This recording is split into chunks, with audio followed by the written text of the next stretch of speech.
Here I have HUAWEI P20 and let me show you how to set the wallpaper on the following device. So at the very beginning, let's start by using your home screen. Here you need to find and select the settings. Let's choose the display right here, and here let's find and select wallpaper. So here you can enable the randomly change home screen wallpaper. You can change the interval and album to display. Right, the default one is wallpapers right here, or you can choose something from the gallery. So it basically works in that way that the phone is switching the wallpaper automatically every 5 minutes in that case. But let me disable this option for now. Let's choose set wallpaper, and you can choose one of the following wallpapers. So here you can choose the gallery.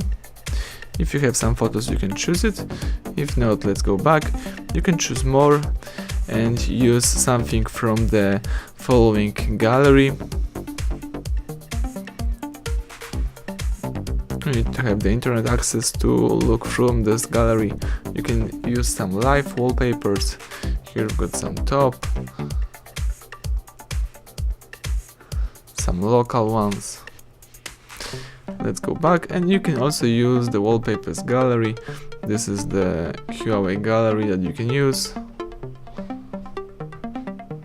And if you would like to change something, let's just use this button. You can also change the illusion settings right here. You can use the following option as well to set up your desired wallpaper. So if you change something, let's use the following OK key. If not, let's choose cancel, and you can go back and use your device with the wallpapers that was previously. Alright, so that's it. Everything went well. Thank you for watching. Please subscribe our channel and leave thumbs up under the video.